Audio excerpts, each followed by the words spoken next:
Welcome to HR Decoded, where we share the stories, life, and advice of an HR professional. In today's video, we're going to be talking about diversity, equity, and inclusion in the workplace.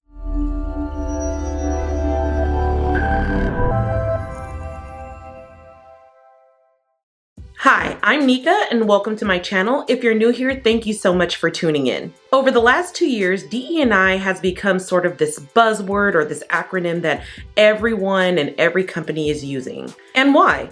Maybe it's because they truly care about DE&I, and maybe the cancel culture movement has been kind of laying down the hammer on these companies and calling them out for their lack of acknowledgement programs, processes, etc.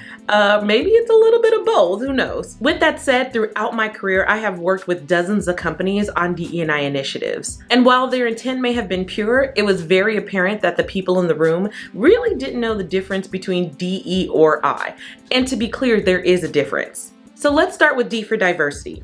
Diversity is the combination of differences that shape our perspectives, approaches, and our overall worldview. It's about recognizing, respecting, and valuing those differences. Most of the time when people are talking about diversity, they're specifically talking about race or ethnicity. However, diversity goes much deeper than that. First, there are 4 different diversity types. There's internal diversity, external diversity, organizational diversity, and worldview. With internal diversity, that really highlights the characteristics you were born with. So race and ethnicity are included, but then you also have your age, your gender identity, national origin, physical, mental ability, etc. Then we have external diversity, which is something that's inherent to an individual, but it's not necessarily like a physical attribute that they were born with. So this is going to include religious beliefs, relationship status, socioeconomic status, citizenship, personal interests, veteran status, etc. Then we have organizational diversity, which really is highlighting the different distinctions that are assigned by an organization. So this is going to be like your employee versus manager status, the pay rate, whether your salary versus hourly, maybe the work location that you work in. It could be any designation that's really just assigned by an organization. And then we have our worldview diversity. And this type of diversity is actually really informed by the other 3, and it changes constantly. So this is going to be like your political beliefs or affiliations, your moral or ethical compass, etc. It's just something that's going to adjust and be informed by the other 3 areas of diversity. Long story short, diversity really outlines the who and the what of people. And within an organization, diversity is really speaking to the makeup of the workforce. It is very common for diversity and inclusion to be utilized interchangeably. However, as I mentioned before, they are different. Let's talk about the I for inclusion. Inclusion has many different definitions. However, within an organization, inclusion is the practice or process of creating a working culture or environment that appreciates and utilizes the talents, skills, and perspectives of all employees. For example, diversity is saying we have equal number of men and women in a company. However, say there are no female managers, leaders, or in positions of power or a part of making decisions within the organization at all. Then the company can say, yes, we're diverse, but they really can't say that they are inclusive. This leads us to the elusive E for equity.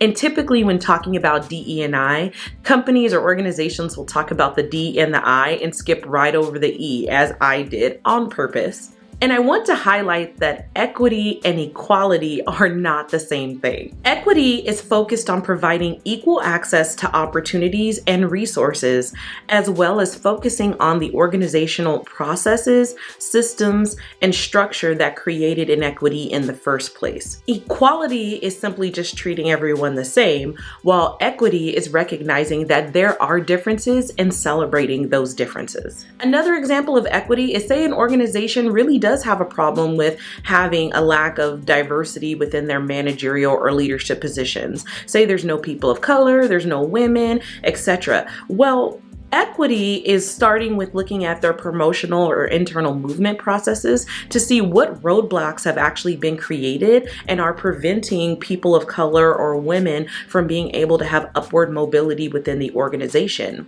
And then maybe even taking it a step further to go back to their recruitment process to the sourcing stage and find out if there's any bias that could be preventing a diverse group of candidates from even making it through the pipeline. Now that you know the difference, let's talk about some of the challenges and roadblocks that DE&I initiatives face within the workplace. I have seen so many DE&I initiatives throughout my career, and these things have ranged from diversity groups and task force to marketing campaigns and advertisements that are centered on diversity.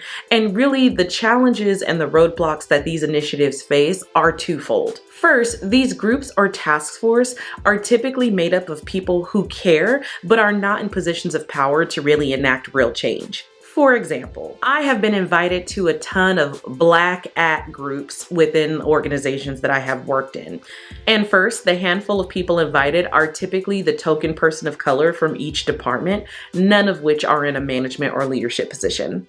And second, these groups are typically not given a budget or leadership support or guidance or invited to any important meetings to be able to provide their unique perspective or lens on issues taking place in the workplace. And usually after about a month or so, these groups just turn into regular venting sessions because the individuals who started out really caring and really energized about creating the group now feel like they were just gaslit into creating the group so the company could publicly say that they had one. Then we have the marketing campaigns where, again, the token individuals within the organization are singled out, invited to be a part of an image, or invited to a highly publicized events to give off this portrayal of diversity. Earlier in my career, I remember working for this company where there was really over 1,000 people, probably closer to 2,000 people, and maybe only 30 to 40 of the people at the company were people of color, and 8 of which, and I remember the exact number, 8 of which were Black, including myself. None of us were in positions of leadership or management at all. And there was this invite-only event, maybe 150 to 200 people total were invited, and it was typically reserved for senior leadership and their partners or spouses to attend, but never like a low-level employee. However, this one year, there were some potential investors attending, and they were very much interested in the workforce and the makeup of the workforce and the diversity that was within the organization. So one of the senior leaders had this great idea, and it was to just invite all of the people of color within the organization to show off their diversity. I remember receiving the invite, and I was like, what is this for? And it was very noticeable when all of the people of color received an invite and no one else did. They even took it to another level where they invited all of the people of color to a meeting to talk about event etiquette and how they expected us to talk about how great the organization was and how just receiving the invite to this event was the company really showing its inclusion and how they treat us fairly and equitably within the organization. You can just about imagine how this went over. Myself and a couple of other colleagues actually decided not to attend the event. I can't remember how many people went, but I do know that it was like one of those things where there was a huge backlash from employees over this. Anyways, in case you couldn't tell, these quote-unquote initiatives are simply just inauthentic and blatant attempts to skate around doing the hard work of creating a supportive environment through a DE&I lens. So what can be done? What can organizations do? What can employees do? Well, from the organization standpoint, I would recommend creating a why statement. Why is the company focused on DE&I? Is it because they're getting dragged through the media? Or is it because they want their workforce to really look like their customers and their user base? After that, create a value statement. Highlight the ideal end state of your DE&I initiatives. What do you want people to say about your organization? What do you want to be known for? Then continue working backwards through the planning process. When is the deadline? What needs to be done to get there? How are you going to accomplish it? And who needs to be involved? Who are the decision makers? On the employee side, I really want to encourage you not to shy away from highlighting areas of improvement when it comes to DE&I. Those times when I didn't speak up have really stuck with me throughout my entire career. From being the only person in the room of color while companies play these games of guess who the baby is, or when people wanted to give me a nickname because my name was too hard to pronounce, or even not requesting feedback when I was passed over for a promotion that I knew I was qualified for. And don't only speak up when it's a topic impacting you.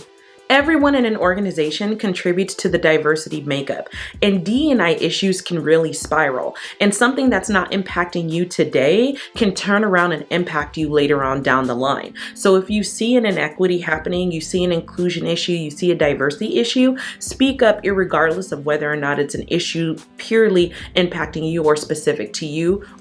And I'll go ahead and end this with one of my favorite quotes from Verna Myers, and that is that diversity is being invited to the party, inclusion is being invited to dance, and equity is being able to pick out the music and help plan the event in the first place. All right, that's it for today's video. Don't forget to like, comment, and subscribe, and don't forget to click the notification bell so you don't miss any new videos. Thank you so much for tuning in, and I'll see you next time.